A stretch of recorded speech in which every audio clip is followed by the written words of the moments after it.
let's hop back across the pond. I have my... Come on. There we are. I lost connection for a minute. If you remember, Theresa May was going up. She had a withdrawal vote that was scheduled for December. Now, over and over again, she's been trying to use pressure tactics to make it say there's my deal or there's nothing else. It is impossible for anything else to take place. That means either it's my deal or it's no deal Brexit. Knowing that many of the members in the House or in Parliament, you don't necessarily have a majority for a no deal Brexit. You're going to arrive at a no deal Brexit because you don't have a majority for anything else either. So her deal comes back up. She pulls it. Now this is like brutally humiliating. Like the idea of a prime minister that has 5 days of debate and everything else, and then at the last minute pulls it because she understands that the House is going to vote it down or the Parliament is going to vote it down. It was humiliating, but it was the least of the humiliating options. The most humiliating one was to lose and then end up with the leadership challenge, or for that matter, a breaking or dissolution of government.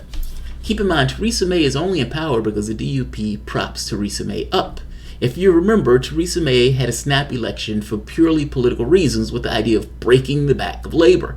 This didn't break the back of Labour at all. It broke the back of the Tory party and had the Tory party fully, essentially needing the DUP in order to sustain itself in leadership. The DUP is completely and without equivocation against the deal that Theresa May is trying to put forward. More importantly, the idea of the backstop. So I want this exchange in the PMQs is the last PMQs that they're going to have before the withdrawal agreement comes up, even though they're going to have 5 days of debate between then and now. I want to take a look at this. She's, at this point, dealing with a motivated Jeremy Corbyn because he's hitting the government on a very particular pain point. But that pain point, even though he's hitting the government on it, is somewhat of a shallow hit point, even though it gets you points, but it's somewhat of a shallow thing because the government, in the position that the government is in, has to take certain precautions, and a no-deal Brexit has to be among the options. Otherwise, you're stuck in the thing where they know that you won't go beyond a certain point. Theresa May, in this situation, is in a weaker position from the standpoint of arguing, but some of the stuff that she's doing, she doesn't have a choice but to do. That said, let's take a look at this. Classic deflection in the way that Theresa May argues. It's an aggravating way to argue. But Jeremy Corbyn goes after her on this very particular point of Brexit. And if you're bringing that monstrosity of a Brexit deal that's not a Brexit deal back, and it lost before, why do you believe that it's going to somehow win now? Second point, when the Tories allowed Theresa May to remain in power, meaning when they had their leadership challenge, even if Theresa May says she's leaving in 2020, so what? She's still putting forward the exact same bill. Part of the reason for that leadership challenge is that she was trying to put forth this Brexit bill that nobody agreed with. Why are you letting her stay in power if it's the exact same deal with just this, this agreement that she'll leave in 2020? Whatever. I suppose they look at it as there's nobody else who would take the job or that could do the job better. I would say it's Brexit. Let a Brexiteer have a shot at the wheel. Up to this point, you haven't really tried Brexit. You've been doing whatever this back and forth that Theresa May is doing. Let's take a listen to Burkow.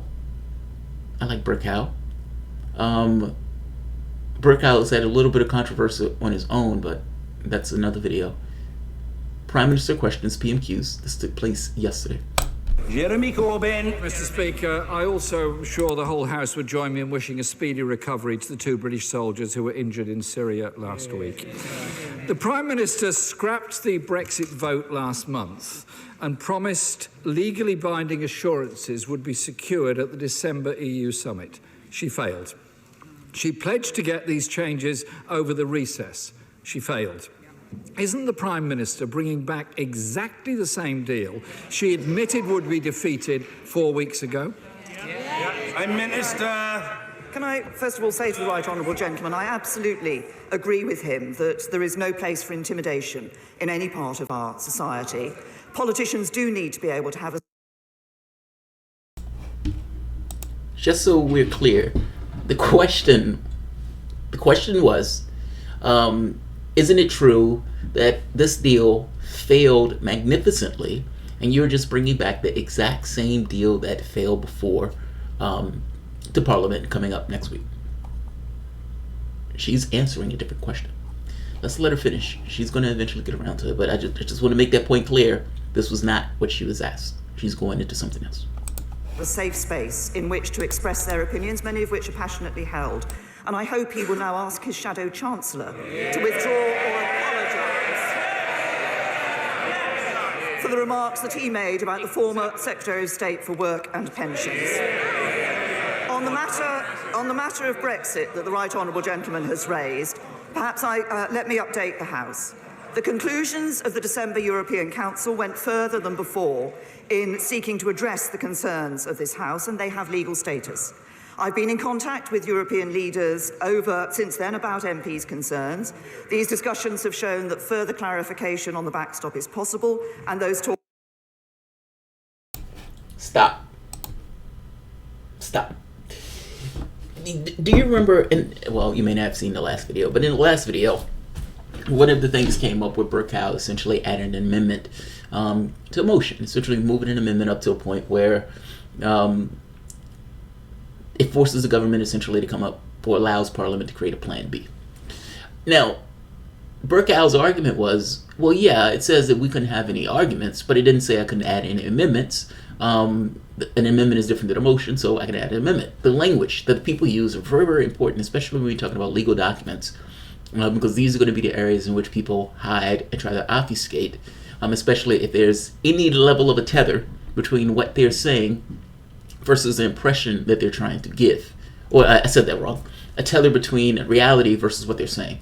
And if there is a tether between reality and what they're saying, meaning they don't just want to outright lie, they want to create a kernel of truth in what they're saying, then it becomes the way that the language is used to project a particular point of view when the reality is something different, even though the language itself says it in an overt, even though not understood way.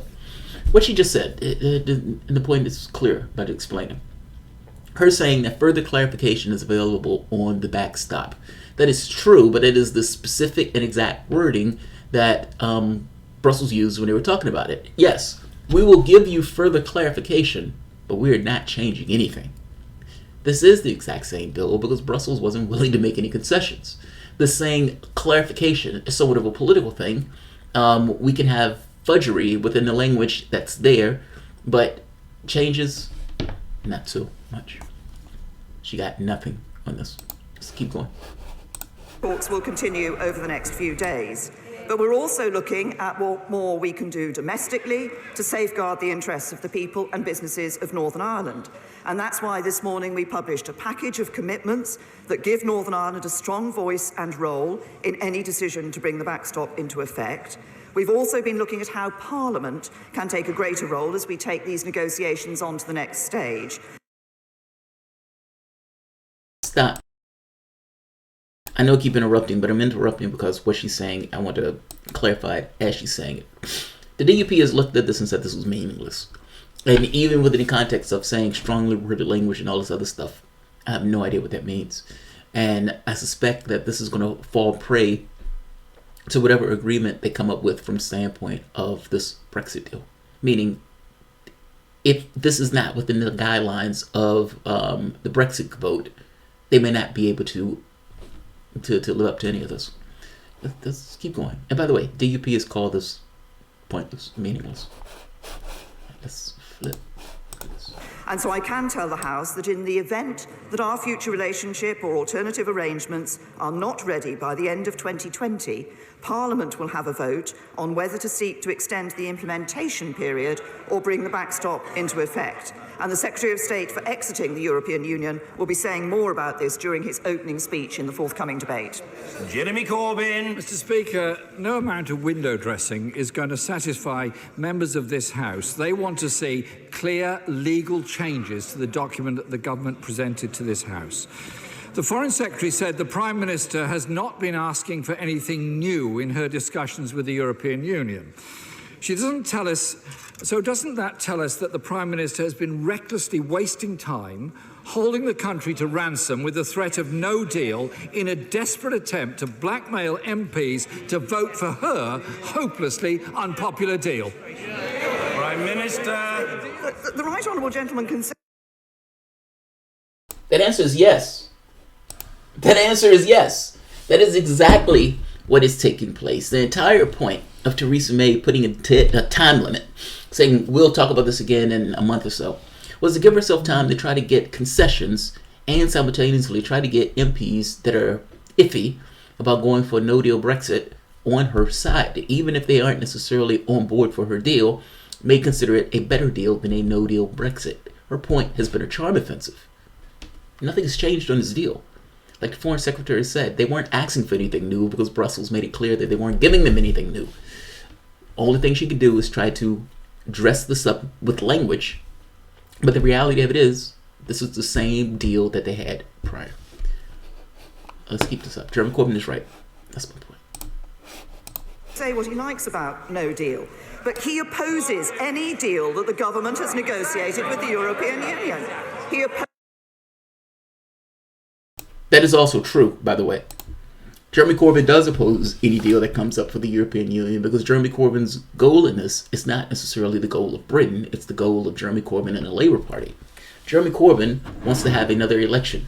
The only way you can have another election is if the government collapses, which means that his policy, from a political standpoint, has to take a certain cadence that may run maybe against the aims of Britain in its entirety and immediate so.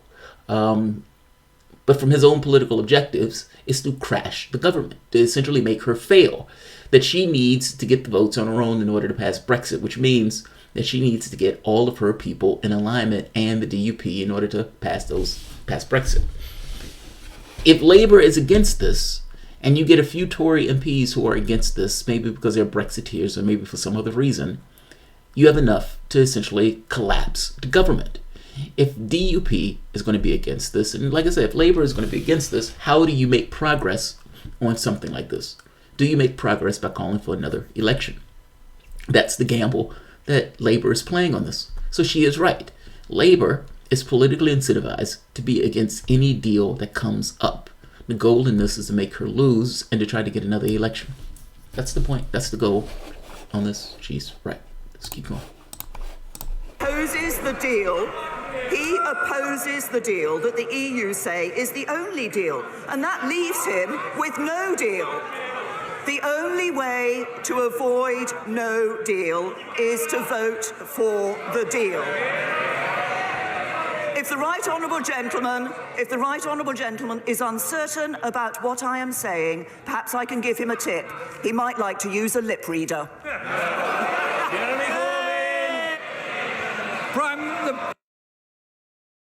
Ha ha ha ha ha ha ha ha. That's funny.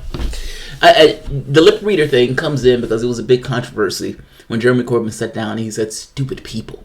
Now, they tried to say that he's a stupid woman. Well, he said stupid woman or stupid people, so what? She is a woman, and if you think she's stupid, then fair enough. The issue here would be the stupid part, not the woman part, but for whatever reason, the combination of those two words was enough to create a certain level of hysterical reaction among the media. Corbyn has said, I didn't say that, I said stupid woman. It doesn't matter. It doesn't matter. It doesn't matter one iota. This is her bringing in stuff that has nothing to do with the price of tea in China in order to distract. He's hitting me on Brexit. Distract. The Prime Minister says that it's the only deal available. If that is the case, why wasn't it put to a vote on December the 11th in this House? Why has there been a delay of 5 weeks on this? The Prime Minister said she hopes to get written assurances before the vote next week. So can I ask the Prime Minister this? Will the changes she's looking for be made to the legally binding withdrawal agreement itself? Prime Minister. Can I say to the right honourable gentleman, we, as I have said earlier in my remarks, and I've said previously, there are three elements that we are looking at. One is the undertakings and assurances we are looking for from the European Union, and those will be available. We intend that those will be available to the House before the House votes at the end of this debate. We are also looking at what more we can do domestically. I've set out, the Secretary of State will be clearer and more detail will set out what we're going to do in relation to the powers for Northern Ireland and in relation to the question of the role of Parliament for the future. And we are looking to ensure that we can provide the assurance and confidence that this House needs in relation to the question that has been at the forefront of members' concerns in relation to the backstop. But we've put a good deal on the table. Yes, we are looking for those clarifications which I'm sure will ensure that members of this House know that the backstop need never be used, and that if it is used, it is only temporary. Jeremy Corbyn. Well, in the midst of that very long answer, I didn't hear the words legal changes to the document. That was... And one more point on the backstop. It is unclear on how long Britain might be stuck in that thing. I mean, if it's enacted, Britain would be in a situation where it wouldn't unilaterally have the ability to discharge itself. Imagine being within the European Union and it takes Brussels' consent in order to leave the European Union. It's somewhat of a weird arrangement where you're a part of something and at no point later on can you say, we don't want to be a part of this. We want to discharge ourselves from this particular agreement. The agreement with the backstop that's put in place requires another party in order to agree with Britain for it to leave. You can imagine for Brexiteers who want to take back sovereignty, this is somewhat the opposite of taking back sovereignty under worse guidelines. Let's let them keep going. But what my question was, Mr. Speaker. The Environment Secretary has said no deal. Members of this House know that no deal is not something any... to the backstop. But we've put a good deal on the table. Yes, we are looking for those clarifications which I'm sure will ensure that members of this House know that the backstop need never be used, and that if it is used, it is only temporary. Jeremy Corbyn. Well, in the midst of that very long answer, I didn't hear the words legal changes to the document. That was what my question was, Mr. Speaker. The Environment Secretary has said no deal would damage the UK farming sector. The Foreign Secretary has said that no deal is not something any government would wish on its people. The 4.2 billion of public money is being wastefully allocated to no-deal planning. Will the Prime Minister listen to the clearly expressed will of the House last night, end this costly charade and rule out no deal? you can't do that. Now, I don't know if this is Jeremy Corbyn just playing politics here and attacking somebody on something that they can't necessarily defend, but you can't do that.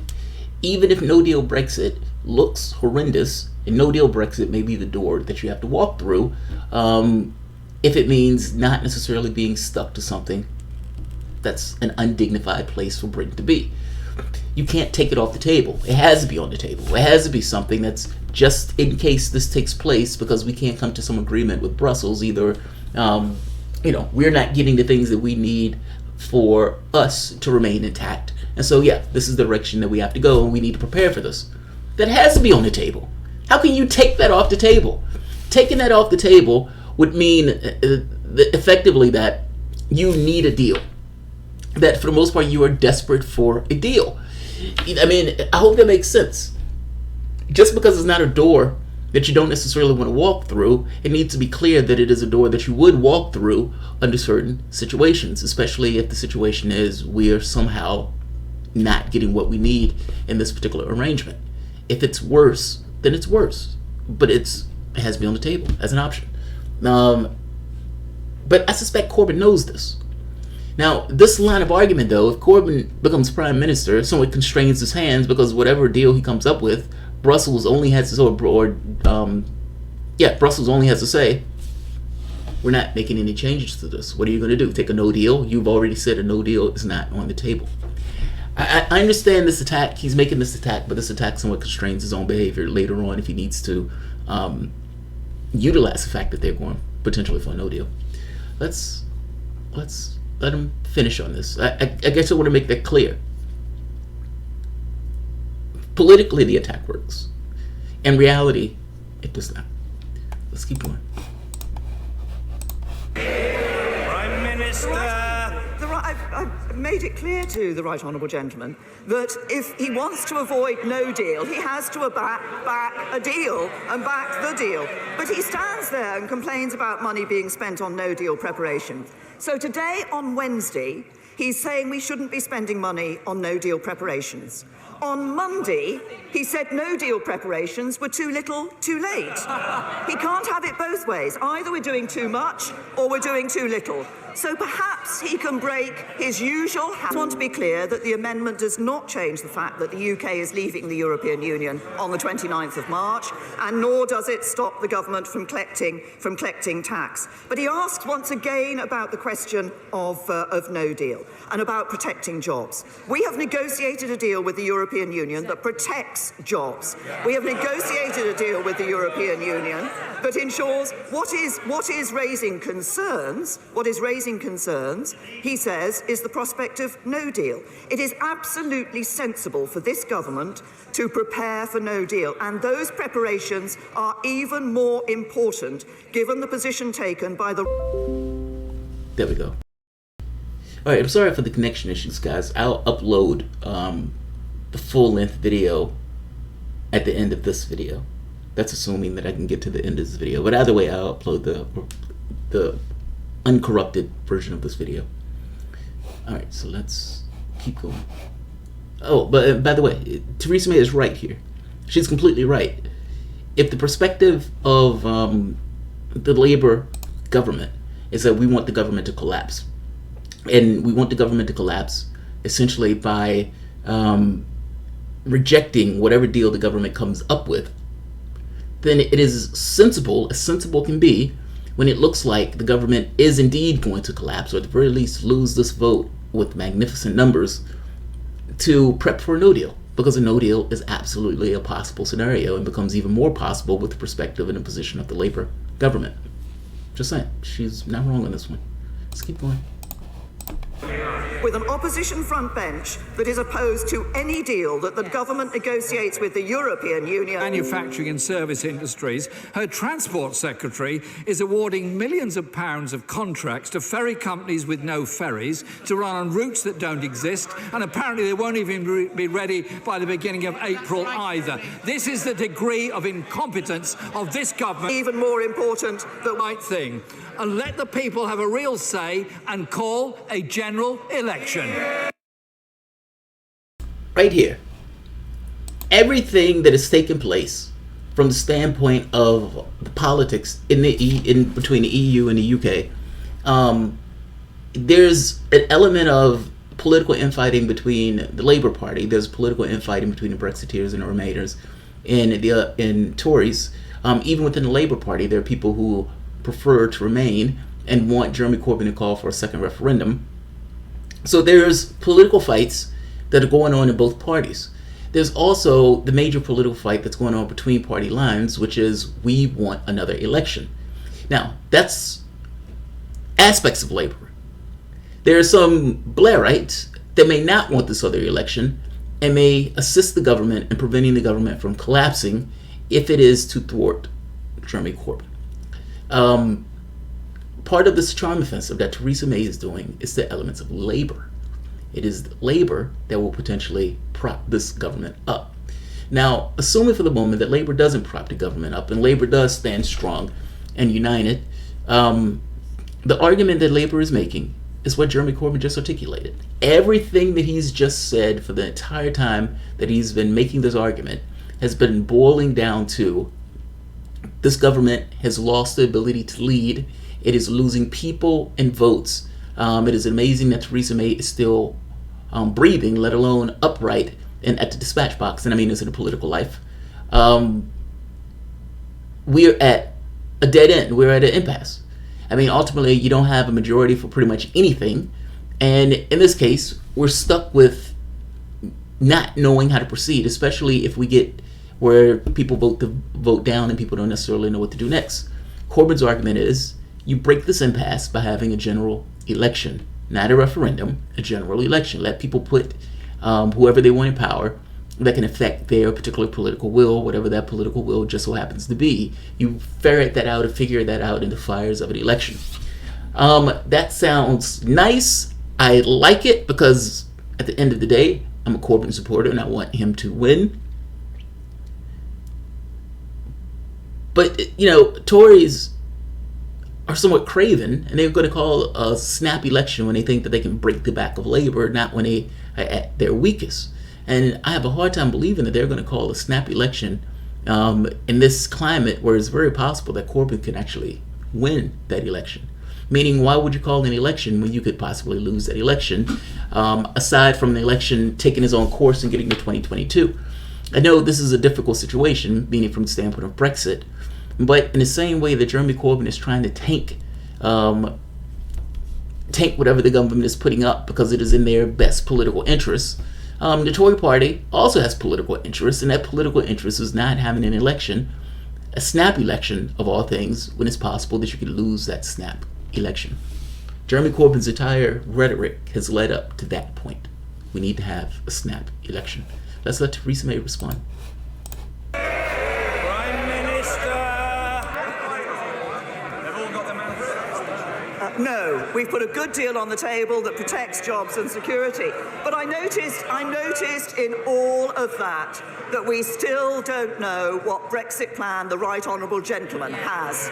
I was rather hoping as he went through that he might turn over a page and actually find a Brexit plan. Because what do we know about the Right Honourable Gentleman? He's been for and against free movement. He's been for and against the customs union. He's been for and against an independent trade policy. He was a Eurosceptic. Now he's pro the EU. He wanted to trigger Article 50 on day one. Now he wants to delay it. He didn't want money spent on no deal. Now he says it's not enough. The one thing we know about the Right Honourable Gentleman is his Brexit policies are the many, not the few.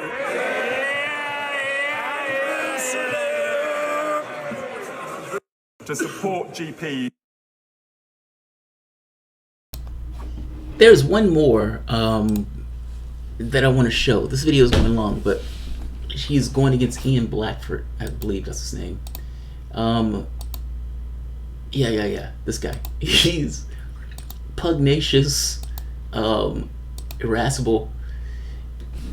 So the guy who won for the Scottish National Party beforehand, they don't want to leave the European Union. And so every time one of them gets up, it has something to do with the European Union. Why are we leaving the European Union? I want to stay in the European Union. Please don't take us out the European Union. We're going to break out with you if you try to leave the European Union. Like, it's pretty intense.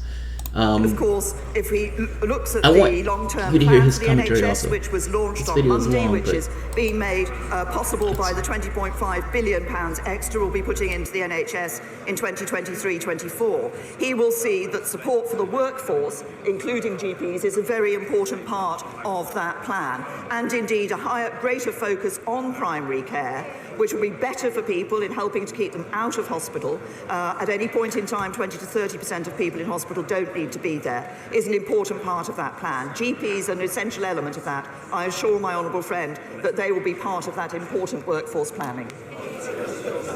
Ian Blackford. Thank you, Mr. Speaker. Can I concur with the Prime Minister on her remarks and Paddy Ashdown and make the point that all of us collectively have a responsibility to make sure there is no intimidation in our public life. Mr. Speaker, the Prime Minister delayed the Doom Brexit vote last year on the promise of written concessions from Brussels. Prime Minister, where are they? Can I say to the Right Honourable Gentleman, I set out the position in my first response to the Leader of the Opposition. I suggest he should have listened to it. Ian Blackford. We're used, Mr. Speaker, not to getting an answer, and there we have it again. What the Prime Minister promised was that we would get written concessions, that Parliament would have the opportunity to vote on that, and nothing has materialised. A month has passed, and nothing has changed. Mr. Speaker, last night, the Prime Minister suffered another humiliating defeat. When will the Prime Minister face the facts? There is little support for her deal or no deal in this House. The new year began without concessions. The Dublin talks failed without concessions. The debate on her deal restarts today without concessions. Mr. Speaker, the Prime Minister is frozen in failure, asking MPs to write a blank cheque for her blindfold Brexit. MPs should not be debating without the full facts. Is it this, or when are the concessions not just clarifications? When will the Prime Minister guarantee that this House will see the full details before we start the debate this afternoon? Before we move on, frozen in failure. Oh, that's brutal. It seems that the Prime Minister is frozen in failure. And then he breaks up a little bit and then puts a smile out, knowing that, oh yeah, that was a good one. That was a good one. Frozen in failure. That's awesome. Let's hear the Prime Minister's response, because he's right. Nothing has changed. Nothing has changed. Whatever words he used to try to cover that up, at the end of the day, nothing has changed on this deal. Let's keep. The Prime Minister. As I said in response to his first question, I set out the position earlier. I referenced, as he will know, the conclusions of the December European Council, which went further in relation to the issues that I had raised with the European Council than they had gone before, and those have legal status, but we are, of course, working further on those issues. But the Right Honourable Gentleman can't get away from the fact that if he wants to avoid no deal, he has to be willing to agree a deal. The deal that is on the table, that the EU has made clear is the only deal, is the one that the United Kingdom government has negotiated with the European Union. And if he really wants and is concerned about ensuring that we can look ahead with a bright future across the whole of the United Kingdom, he should back that deal. The logic of what Theresa May is saying, I mean, she has a point, but I don't necessarily know if the point is going to carry, and because her deal is so hated. So this argument of, look, the European Union is not going to negotiate. They've already made it clear that they're not negotiating. And the European Union didn't negotiate with me, Theresa May. It negotiated with the United Kingdom. Us as a whole. Us as a governmental body interacted with another governmental body of multiple nations and came up with an agreement and with a deal. And they're not going to change the agreement or the deal just because a new leadership takes hold within the country itself. We are not a part of your country. We are something else, another governmental entity interacting with you. We interact with you as a whole single thing. Whether it's Jeremy Corbyn or Theresa May, the deal that Theresa May negotiated with, her argument is you're stuck with it. They're not going to change a comma. They're not going to change a dot. You're stuck with the deal on the table, or there's nothing else. Now, the catch becomes, is that true? What does the European Union do if there is a leadership change where it's not Theresa May anymore, it's somebody else, and that somebody else wants to avoid a no deal? Does the European Union relent? Is it possible that the European Union is playing somewhat of a game of chicken in order to help Theresa May try to force and cajole Britain into accepting this deal that they don't necessarily want? It is very possible that they may be doing that, playing a game of chicken, and if Theresa May government collapsed, that somebody else, another government, may be able to get changes on this deal when the European Union is finding that Britain is going to crash out. It's possible that the European Union doesn't want Britain to crash out any more than Britain wants to crash out, but that does mean coming to the table and coming to some agreement, not an agreement that's roundly hated. Yeah, I don't know if she's telling the truth or not. It's possible that there is no deal beyond this deal because they've negotiated it, but it's also possible that with a change of leadership, that it opens up new possibilities of latitude, let's say it that way, in these negotiations. And even if crashing out has to be an option that's on the table, whether they realize it or not, making this argument of no deal Brexit has to be off the table, then you've pretty much allowed the European Union to say this is the only deal that we're going to go with. If you're telling us that no deal is not an option, that there is no way that you can vote for a no deal Brexit, fine. This is the only deal we're going to give you. Take it or leave it. And you've just said that the leaving it part doesn't apply. No deal has to be on the table. All right, let's see. Who's here?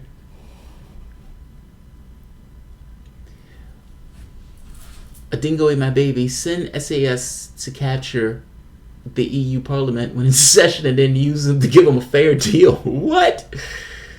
She has given in to the EU. We want out. Maggie Waldron. No one wants to be responsible for paying an unavoidable price of leaving the European Union. Yes. Yes. That's true, Garden. That's true. No one wants to be responsible for paying the unavoidable price of leaving the EU. And the wild part about it is, when Boris Johnson finally came to Jesus on this and was more honest about it when he was in private, and he was like, you essentially bang your way out of it. And yeah, it's going to hurt when you leave. Of course it's going to hurt when you leave. I don't understand the people who make these arguments that you're just going to leave and it's going to be nothing.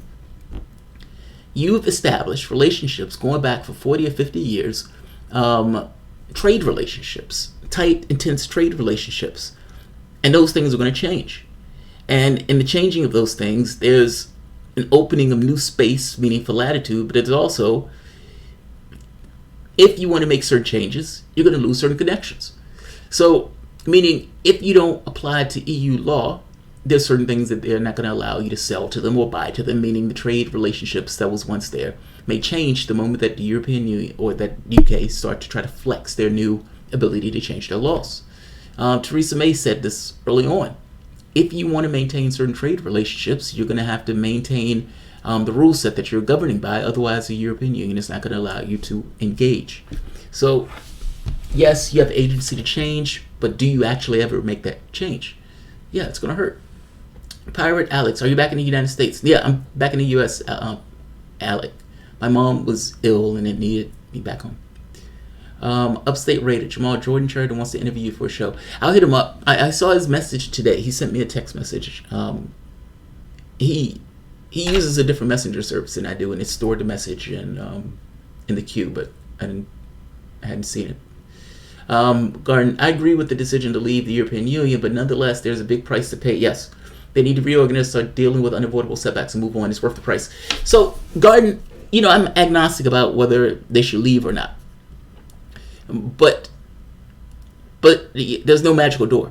Like, it's one of those things where it's both at the same time. It's like, yes, you can leave the European Union. Yes, you can maintain more agency in regards to your laws and borders and all this other stuff. But simultaneously, it is going to hurt making the conversion back into an independent nation state, as opposed to being a nation state that's part of a whole. That said, it's like you're never going to be able to leave Europe. But you can also have relationships with other countries without necessarily being part of a union, especially when that union is starting in the military and all this other stuff. So, yeah, Garden, I agree. They should leave because the EU is a failing predatory institution. Failing, yes, especially around the terms of the euro. But those things are issues of policy, and that policy could be fixed, providing, they're more self-aware and they actually try to deal with the issues internally. It seems like larger institutions, though, just like the United States, doesn't necessarily deal with their internal issues. I think we're uniquely obstinate in us not dealing with those things at home. Europe seems to be a little bit more in tune with fixing stuff. So, I don't know. C-card. So let me get this straight. The UK traded in their sovereignty for a trade agreement. Yes. Yes. I mean, for all intents and purposes, But look, in any situation, if you're doing that, the same thing would be true. Say, for example, the trade agreement that the United States was trying to pass, the Trans-Pacific Partnership, same thing. The United States is trading in a certain degree of sovereignty, allowing multinational corporations to sue this country, but they were doing so in order to get a deal. If you, let's say, were working with 3 or 4 other countries, and let's say each country had something that they themselves wanted to protect, and as you're making a deal in order to come up with costs and all this other stuff, this kind of planned trading back and forth between nations, there are certain things that you may want to protect that other countries may not want you to be able to protect, in which case you have these kind of agreements and everything else. By virtue of being in an agreement, you're trading away a certain degree of sovereignty. I mean, say, for example, the agreement said you couldn't sell more than X of a particular product, but you had more of X or more of that product to sell. You're trading in a certain degree of your agency of being able to sell as much as you want in order to be able to have a stable customer base to be part of the trade of the deal. Meaning they're in the single marketplace. There's an advantage to being in a single marketplace because you have all of these other countries that are available for you to trade with. By the same token, they set certain standards that the products have to meet by. So the countries that are part of the relationship have to meet the standards that they're talking about, even though they are technically sovereign nations. Those standards supersede the nation state. And by the way, not all the standards are necessarily bad. I mean, some of the policies that Britain have taken on policy-wise are further to the left than what they would have been under normal circumstances if they were under, let's say, Tory rule. Part of the reason that the Brexiteers want to pull themselves out of the European Union is because they want to cut regulation to the bone that they can't do while they're a part of the European Union.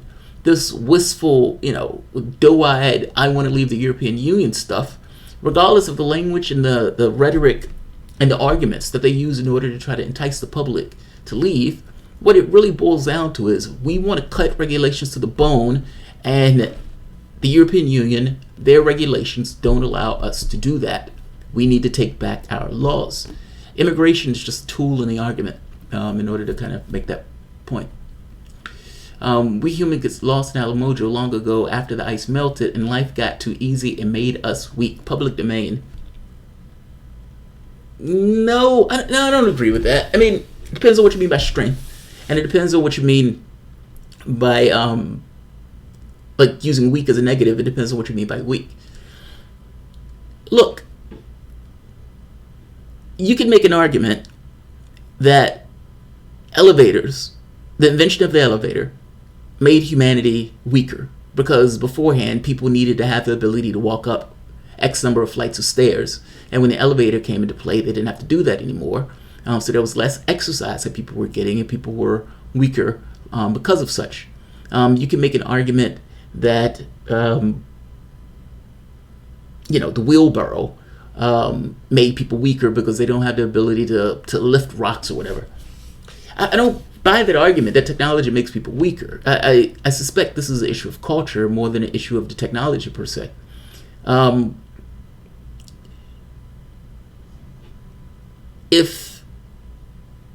If we have technology that allows a car to drive by itself, then I don't want a human being behind the wheel of that car. I would prefer the car to go from point A to point B. If we have the technology to make solar panels on the car so the car can go from point A to point B using solar energy, even better.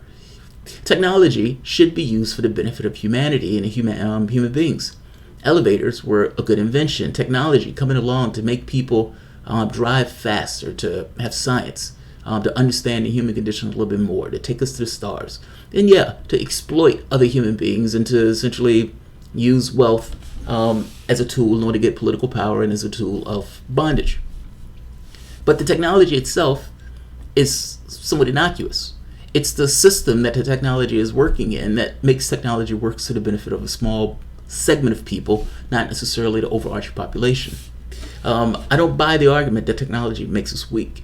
I mean, I'll take a gun over, over a thing of nunchucks any day of the week.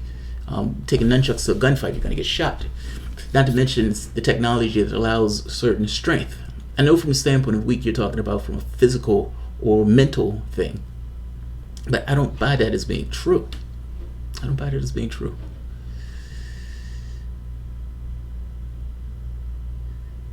Just pull that one right out of my ass, but yeah, why not? Theresa May is a savvy politician, not so good a comedian. Her zingers, her zingers don't do all that well.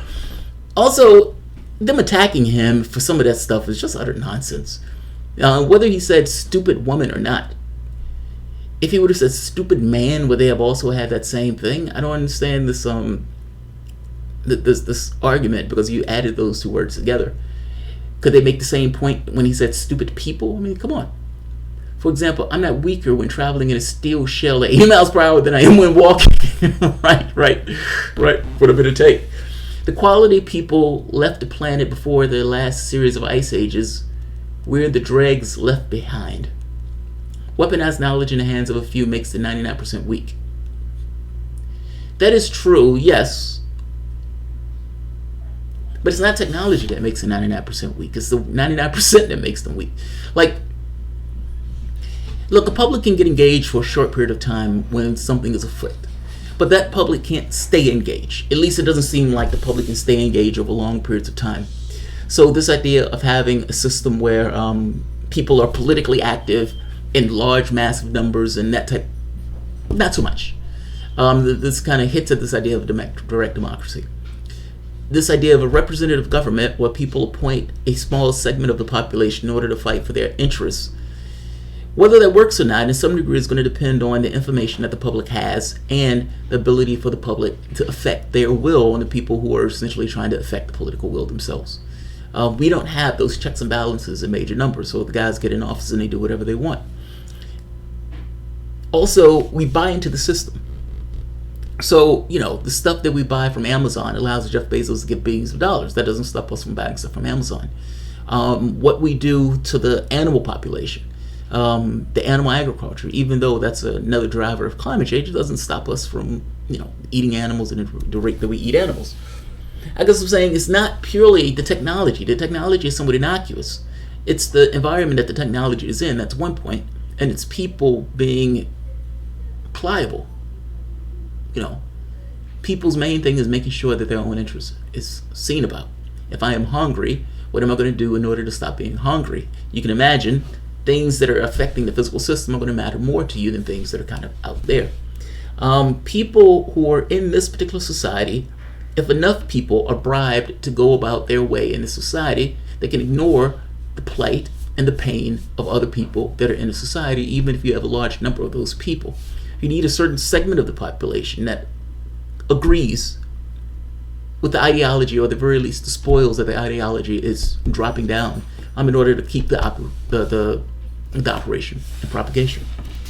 I guess my point is, it's not the technology that's making people weak, and it's not the technology in the hand of a very few people that makes people weak. It has more to do with people themselves give away their power in a particular political system. Not to mention a large number of other people in that same political system agree with that political system because of the spoils that is delivered to them in that system. All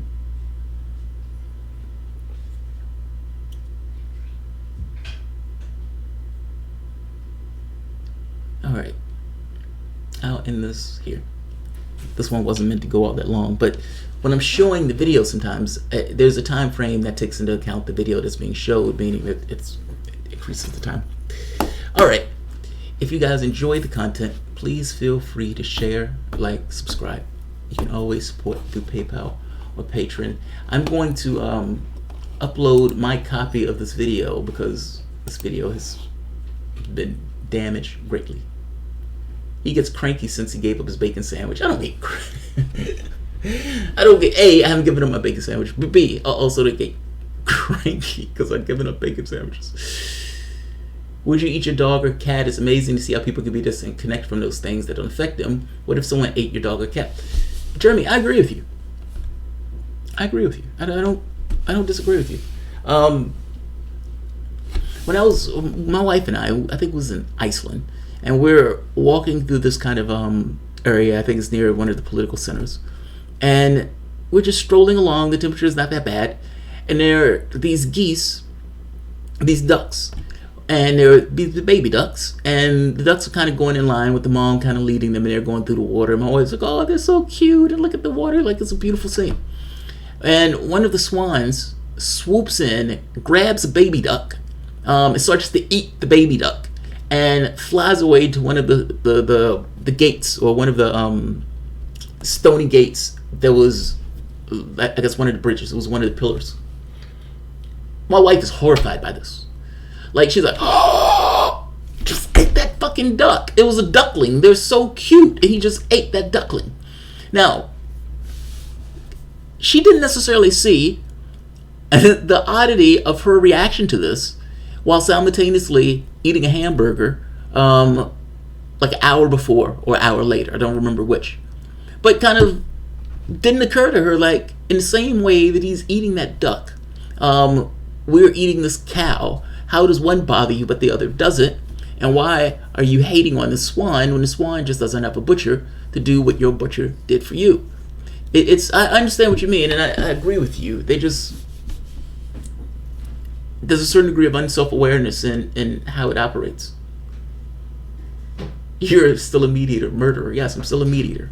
For something that you learn ever since you were a child, it's not the easiest thing in the world to just stop it after 40 years. Swans are very aggressive animals. Crozet, that swan ate that duckling. And then the first question was, where's the mama duck? And how did the mama duck just allow the swan to eat that duck? People were angry with that swan, and they started swatting at it, trying to hit it, and all sorts of stuff. But yeah, that was a stunning thing. It was like just fucking amazing. Swans are off the hook, man. I would get like 30 swans for my yard at times. My cousin, Cherie, this was when we were kids. She was, I don't even know if she still remembers this. She was like 3 years old, 4 years old. We were at Maymount Park. I think it's called Maymount Park. Or was it Bryant Park? It's one of them. But we're at one of the parks here in Richmond. I think it's Bryant Park. No, it's Maymount. I think it's Maymount. I can see it in my head, but I can't remember the name of it. There's a large lake. The park is at the end of Monument Avenue, but there's a large lake. There's like a tennis court and all that other sort of stuff. But there's an area that's like a hill. There's an area that allows for people to have picnics and all sorts of stuff. You can rent boats and all. We get a lot of swans over that way. So we're having a picnic. Cherie has a sandwich, and there's a swan out the corner of my eye. I see her hauling ass, like running with those baby legs, screaming, with her sandwich in hand, and a swan running like full bore behind her after her to take the sandwich. The swan was about her height, if not taller than her at this point, and it chased her down, knocked her down, and took the sandwich out of her hand. She was freaked out. She was really freaked out. Didn't the swan drown a bunch of kids? Oh, no way. Are you serious? Are you serious? The swans are assholes. Yeah, that's amazing. Yeah, it was the funniest thing in the world to watch. But she was horrified. She was utterly horrified. Alright, I'm going to end this here. If you guys enjoy the content, please feel free to share, like, subscribe. You can always support the Patreon. I have 1 or 2 more shows to do, so I'm probably going to be back tonight. This is going to be a late night. Thanks all.